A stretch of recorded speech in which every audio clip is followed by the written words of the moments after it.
ಎಲ್ರಿಗೂ ನಮಸ್ಕಾರ ವೀಕ್ಷಕರೇ, ಈ ಒಂದು ಹೊಸ ವಿಡಿಯೋಗೆ ತಮಗೆ ಸ್ವಾಗತ. ವೀಕ್ಷಕರೇ, ಬಿಗ್ ಬಾಸ್ ಕನ್ನಡ ಸೀಸನ್ 11ರ 7ನೇ ವಾರದಲ್ಲಿ ಇವಾಗ ಜೋಡಿಗಳಾಗಿರುವಂಥ ಸ್ಪರ್ಧಿಗಳಿಗೆ ಹೊಸ ಟಾಸ್ಕ್ ಒಂದು ಕೊಟ್ಟಿದ್ದಾರೆ ವೀಕ್ಷಕರೇ.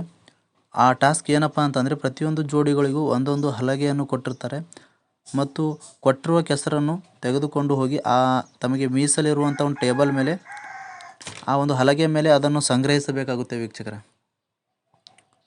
ಕೆಲವೊಂದು ಜೋಡಿಗಳು ಆ ಕೆಸರನ್ನು ತೆಗೆದುಕೊಂಡು ಹೋಗಿ ತಮಗೆ ಕೊಟ್ಟಿರುವ ಒಂದು ಟೇಬಲ್ ಮೇಲೆ ತಮ್ಮ ಹೆಸರಿನ ಒಂದು ಮೊದಲನೇ ಲೆಟರ್ ಆಗಿರ್ಬೋದು. ಫಾರ್ ಎಕ್ಸಾಂಪಲ್ ನೋಡೋದಾದರೆ, ಹನುಮಂತ ಇದ್ದರೆ ಎಚ್ ಅಂತ, ಅನುಷಾ ಇದ್ದರೆ ಎ ಅಂತ, ಮಂಜಣ್ಣ ಆಗಿದ್ದರೆ ಎಮ್ ಅಂತ, ಈ ರೀತಿಯಾಗಿ ಬರ್ಕೊಳ್ತಾ ಇದ್ದಾರೆ. ಎಲ್ಲವನ್ನು ಗಮನಿಸಿದಾಗ ವೀಕ್ಷಕರೇ, ಎಲ್ಲರೂ ಒಂದು ಕ್ರಿಯೇಟಿವ್ ಆಗಿ ಈ ಒಂದು ಟಾಸ್ಕನ್ನು ಆಡ್ತಾ ಇರುವಂಥದ್ದು, ಬಹಳಷ್ಟು ಒಂದು ಅಗ್ರೆಸಿವ್ ಆಗಿ ಈ ಒಂದು ಆಟನ ಆಡ್ತಾ ಇರುವಂಥದ್ದು. ಇದಾದ ನಂತರ ಒಂದು ತಂಡದವರು ಮತ್ತೊಂದು ತಂಡದವರ ಮೇಲೆ ಒಂದು ಅಟ್ಯಾಕ್ ಮಾಡುವಂಥದ್ದು ಈ ಒಂದು ಗೇಮ್ ಆಗಿರುತ್ತೆ. ಒಂದು ತಂಡದ ಮೇಲಿರುವ ಹಲಗೆಯ ಮೇಲಿರುವ ಕೆಸರನ್ನು ಇನ್ನೊಬ್ಬರು ಕೂಡ ಸಂಪೂರ್ಣವಾಗಿ ಒಂದು ಕ್ಲೀನ್ ಮಾಡಬೇಕಾಗುತ್ತೆ ಈ ಒಂದು ಟಾಸ್ಕ್ನಲ್ಲಿ. ಸಮಯ ಆದಾಗ ಯಾರ ಒಂದು ಟೇಬಲ್ ಮೇಲೆ ಹೆಚ್ಚಿನ ಒಂದು ಕೆಸರನ್ನು ಇರುತ್ತೋ ಅವರು ಒಂದು ವಿನ್ ಆಗ್ತಾರೆ ವೀಕ್ಷಕರೇ. ಈ ಒಂದು ಟಾಸ್ಕ್ನ ವಿನ್ ಆಗುವ ಚಾನ್ಸಸ್ಸು, ಯಾರ ಒಂದು ಟೇಬಲ್ ಮೇಲೆ ಹೆಚ್ಚಿನ ಒಂದು ಕೆಸರಿರುತ್ತೋ ಅವರು ಒಂದು ವಿನ್ ಆಗುವ ಚಾನ್ಸಸ್ ಇರುತ್ತೆ. ಈ ರೀತಿಯಾಗಿ ಒಂದು ಟಾಸ್ಕ್ ಇರುತ್ತೆ. ಈ ಟಾಸ್ಕ್ನಲ್ಲಿ ಮಂಜು ಅವರು ಬಹಳಷ್ಟು ಒಂದು ಅಗ್ರೆಸಿವ್ ಆಗಿ, ಒಂದು ಉಗ್ರಮಾಗಿ ಈ ಒಂದು ಆಟನ, ಈ ಒಂದು ಟಾಸ್ಕ್ನ ಆಡ್ತಾ ಇರುವಂಥದ್ದು.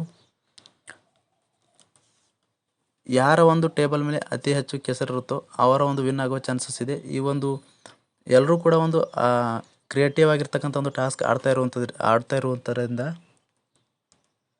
ಯಾರ ಒಂದು ಟೇಬಲ್ ಮೇಲೂ ಕೂಡ ಕೆಸರು ಇರಲಿಲ್ಲ ಅಂತಂದರೆ ಈ ಒಂದು ಟಾಸ್ಕ್ ಡಿಸ್ಕ್ವಾಲಿಫೈ ಆಗೋ ಚಾನ್ಸಸ್ ಭಾಳಷ್ಟು ಇದೆ ವೀಕ್ಷಕರೇ.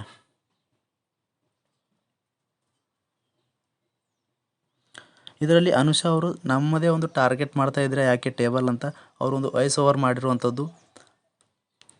ವೀಕ್ಷಕರೇ, ಸದ್ಯದ ಮಾಹಿತಿ ಪ್ರಕಾರ ಮಂಜು, ಶಶಿರ್ ಅವರೆಲ್ಲರೂ ಸೇರಿ ಈ ಒಂದು ಮೋಕ್ಷಿತ್ ಮತ್ತು ಧನರಾಜ್ ಅವರ ಒಂದು ಟೇಬಲ್ ಸಂಪೂರ್ಣವಾಗಿ ಒಂದು ಕ್ಲೀನ್ ಮಾಡಿರುವಂಥದ್ದು. ಮತ್ತು ಅನುಷಾ ಮತ್ತು ಗೋಲ್ಡ್ ಸುರೇಶ್ ಅವ್ರದ್ದು ಕೂಡ ಒಂದು ಕ್ಲೀನ್ ಮಾಡಿದ್ದಾರೆ. ಜೊತೆಗೆ ತುಂಬ ಜನರು ಮಂಜಣ್ಣ ಅವ್ರದ್ದು ಟೇಬಲ್ ಮೇಲಿನ ಕೂಡ ಒಂದು ಅಟ್ಯಾಕ್ ಮಾಡಿದ್ದಾರೆ. ಒಟ್ಟಿನಲ್ಲಿ ಈ ಒಂದು ಗೇಮ್ ಕೂಡ ಒಂದು ಅಗ್ರೆಸಿವ್ ಮೋಡ್ಗೆ ಹೋಗ್ತಾ ಇರುವಂಥದ್ದು. ಒಟ್ಟಾರೆಯಾಗಿ ಈ ಒಂದು ಗೇಮ್ ಡಿಸ್ಕ್ವಾಲಿಫೈ ಆಗೋ ಚಾನ್ಸಸ್ ಕಾಣ್ತಾ ಇರುವಂಥದ್ದು ಭಾಳಷ್ಟಿದೆ. ಇಲ್ಲೇನಾದರೂ ಬಿಗ್ ಬಾಸ್ ಅವರು ಈ ಒಂದು ಟೇಬಲ್ ಮೇಲೆ ಉಳಿದಿರುವಂಥ ಕೆಸರನ್ನೇ ಕೌಂಟ್ ಮಾಡಿ ಹೇಳಿ ಅಂತ ತ್ರಿವಿಕ್ರಮ್ ಅವರಿಗೆ ಏನಾದರೂ ಹೇಳಿದರೆ ಈ ಒಂದು ಟಾಸ್ಕಲ್ಲಿ ಮಂಜಣ್ಣ ಅವರು ವಿನ್ ಆಗೋ ಚಾನ್ಸಸ್ ಕಾಣ್ತಾ ಇರುವಂಥದ್ದು ಬಹಳಷ್ಟು ಇದೆ.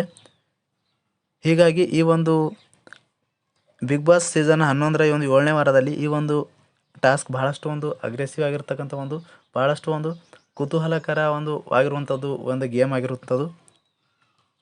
ಸೊ ಏನಾಗುತ್ತೆ ಅಂತ ಈ ಒಂದು ಟಾಸ್ಕಲ್ಲಿ ಕಾದು ನೋಡಬೇಕಾಗಿದೆ. ಈ ಒಂದು ಟಾಸ್ಕಲ್ಲಿ ಮಂಜಣ್ಣ ಅವರ ಒಂದು ವಿನ್ ಆಗ್ತಾರಾ ಅಥವಾ ಈ ಒಂದು ಟಾಸ್ಕ್ ಡಿಸ್ಕ್ವಾಲಿಫೈ ಆಗೋ ಚಾನ್ಸಸ್ ಇದೇನಂತ ಈ ಒಂದು ಗೇಮಲ್ಲಿ ಒಂದು ಕಾದು ನೋಡಬೇಕಾಗಿದೆ. ಈ ಸದ್ಯದ ಮಾಹಿತಿ ಪ್ರಕಾರ ಇಷ್ಟೊಂದು ಈ ಒಂದು ಮಾಹಿತಿ ಆಗಿತ್ತು. ಈ ಒಂದು ಮಾಹಿತಿನ ತಮಗೆ ತಿಳಿಸ್ಕೊಟ್ಟಿದ್ದೀನಿ. ಈ ಮಾಹಿತಿ ತಮಗೆ ಉಪಯುಕ್ತ ಮತ್ತು ಈ ಮಾಹಿತಿ ತಮಗೆ ಇಷ್ಟ ಆಗಿದ್ದರೆ